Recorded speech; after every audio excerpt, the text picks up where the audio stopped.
Welcome to Poker Hands Dissected number 5. Those of you new to this series, is basically where we break down the thought process of a poker player using visuals from a hand reconstruction. So let's take a look at it. All right, we start off with player 1 in this hand is an aggressive younger lag who's been raising off in pre-flop and generally running over the other more passive players at the table. Player 2 is a competent tag type player. This is a really nice and amazing dynamic, especially when you have a tag whose range is very understood, and then you have this loose aggressive player who's firing a lot and being involved in a lot of pots. It's a dynamic that tends to be a lot easier to play against instead of like really good or tricky or unpredictable players. Is pretty straightforward, which is something that we obviously always like.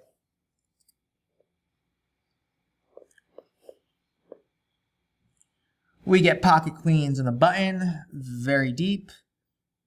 There's a raise and a call. And then we raise to 90. And we get a call and a fold. Okay. So our logic, player 1 has 825. He raises to 20 for middle position. And player 2, 575, calls in the cutoff. I hold queens in the button, decide to 3-bet to 90. This is a little larger than my average 3-bet in this spot, but I expect to get called often by the rather wide middle position raiser. If that happens, I want to make it a little more expensive for the cutoff to come along. That's fine. Let's just check here. This is player 1 and this is player 2. So if that's the case, what did he particularly say? I don't want to make a mistake. Let's see. Player 1 is the aggressive younger lag and player 2 is the competent tag. So we get a call from the looser player and the tag folds. Okay. Fine. I think raising with pocket queens obviously makes a lot of sense there. I like the sizing. I like the argument for that sizing. A little bit larger, getting a little bit more value out of the player that he knows is going to come along. And you have to understand, bet sizing is definitely one of the areas of live poker that's definitely an art. I mean, online when you're dealing with specific spots or you're dealing with players that you've played over and over again, it's a different thing. But when you're playing live poker, and you have so much information right in front of you, and one of the things I like to talk about is like bet sizing allows you to see certain thresholds. There's a lot of players that will like instantly call you for like a 3x raise and then like maybe think about it for a couple seconds for a 4x raise, and then at 5x they'll instantly fold. So bet sizing often allows you to tap into people's thresholds of what they're willing to, how much money they're willing to risk to see a flop or to play out of position against certain players. And you know, in the beginning, especially if you're playing with players you don't really know, you kind of experiment with your sizing to get a lot of value in spots by doing things that are maybe non-standard, but they work in that specific moment. I'm a big fan of that, and this is kind of a small explanation of doing that, so this is great.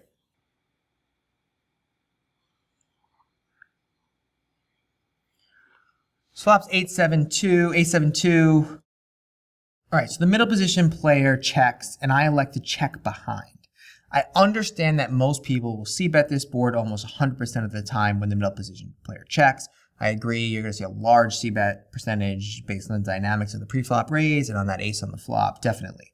However, I decide to check behind on this super dry board to allow the aggressive middle position player to fire at me on the turn.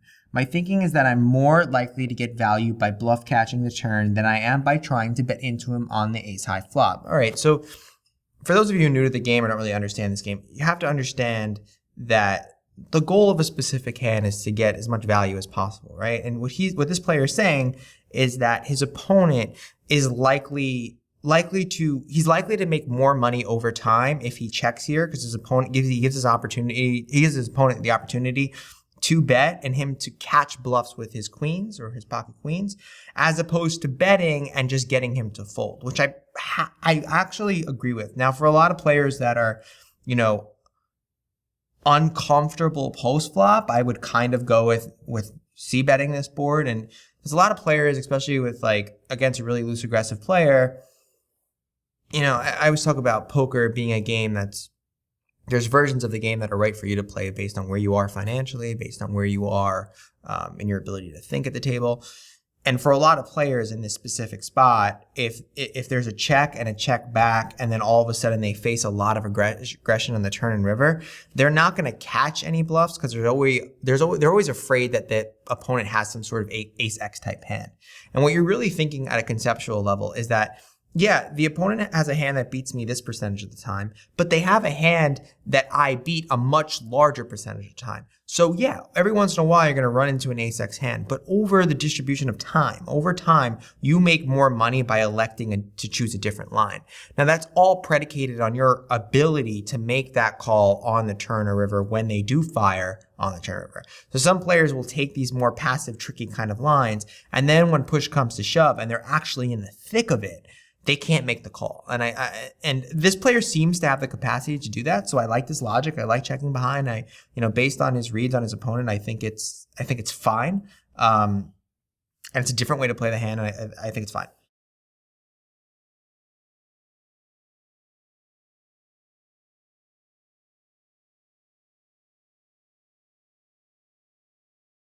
Okay, so we have 5 of spades, opponent leads for $125 when we call. The turn comes the 5 of spades, and the lag bets 125. I created this exact spot by checking behind the flop. I am certainly not folding, and I see no compelling reason to raise, so I call and plan to reevaluate the river. So basically, the logic here is, yeah, he created this spot by basically checking, and now his opponent kind of think about it, guys. You ever sit down at the table and you're just playing with this player and you raise and they call or you call, whatever, it doesn't really matter what the dynamic is.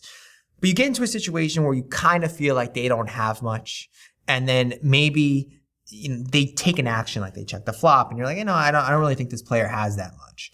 And then all of a sudden a card comes on the turn that doesn't really improve anything. So you're like, you know what? Let me take a stab at it. A hyper aggressive player has that mentality kind of like on override. And a lot of, especially like 2-5 and 5-10 players just have this like raw aggression. It doesn't really make sense, doesn't really connect. And that's why this player, I'm thinking, is choosing to elect to play the hand this way. They're preying off that dynamic that they think that their opponent is going to keep continuing. And you'll see a lot of players like that. And if you can play them, you don't need to really do much. You just kind of got to sit there and let them bet into you and call. You can make a lot of money. Just got to be willing to be able to make that tough call when it actually occurs and when it actually happens, and not kind of back out of it. So that's what he's doing here, or she's doing here.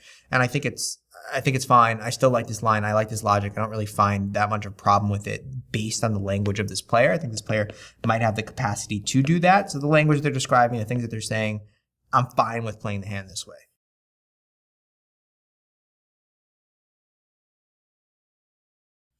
Eight of spades, and his opponent checks, and then he checks back. Now we win. Okay, so the board is, we know what the board is. The middle position player checks, and I decide to check behind and table my queens. My opponent folds his hand, and I win the pot. So this is the thing. This is where I would challenge this player. I'd be like, all right, listen, I like the logic, I like the thinking, so on and so forth. What happens when your opponent makes a big bet on the river? What happens in that case, right? So logic's clean, logic's thinking, if you think that your opponent is bluffing a good percentage of the time, are you able to make that call for, let's say, opponent bets another $350? Are you in the financial position, meaning is your bankroll set up? Are you in the emotional position in the sense that if you do happen to call and he has a crazy hand that you didn't think he had, and you know it over time you would have won it, which is the 8 was the wrong card, are you able to recover from that and say I got value out of this spot most of the time? Also, is your read on your opponent correct? I mean, a lot of players will talk about I think he's value betting this percentage of the time, and he's bluffing this percentage of the time when their percentages are completely off. And I sometimes think that this player is never, ever, ever betting pot on the river with any other hands but second nuts and the nuts maybe. And then you perceive them to be all right, no, they're doing this with a lot of bluffs. No, they're really loose pre-flop, and they're really loose on the flop, and they'll fire a lot out there. But when it comes to turn and river, the amount of hands that they potentially have in those in those spots or in those moments significantly decrease. So it's all about capability and capacity, having the capacity to do something and then having the actual capability to do it in real time. I don't know if that's right. capacity and capability, but whatever, you get the idea. Application versus theory is really what I'm saying here. And I feel like he kind of gets it off easy here. Like when his opponent checks, you can't bet, because obviously if he bets, there's not that many hands that are going to call that you're beating. So it just doesn't make any sense. You're opening a can of worms. It makes no sense. So the whole point is like, what are you doing? Like if all of a sudden he leads into you, like, can you make that call? And that's really what I want to say about this hand, is that I see a lot of players get to the river and they can't make that call. So theory. I got to read. I understand where my player's at. Then the big bet comes in the river and they're like, I don't know what to do. And if you want to play a hand tricky and you want to think along multiple streets and you want to really have some creative play in poker, you need to be willing to make those calls. So I'm just curious to see what happens when we see a bet. And maybe he has some good logic for that. But I think this hand was played fine. I just wanted to kind of bring up those cautionary notes for those of you who are considering playing hands this way and stepping out of the normal standard of what it is to play like straightforward, tight, aggressive poker. All right. Any questions? Let me know. Post below. Check out the Poker Hands Dissected, where we teach you how to kind of break down and dissect a hand via questions. And it's great. Link below. That's about it. If you enjoyed the video, make sure you subscribe. We are releasing between 2 to 3 videos every single week. Also, make sure you head over to schoolofcards.com/value. The link's below in the description. It's basically our value email list where I do random webinars for free once or twice a month. I also answer questions, submit hands, and we release videos that we don't always release on YouTube. So make sure you check out schoolofcards.com/value, enter your name and email, and I'll keep you up to date.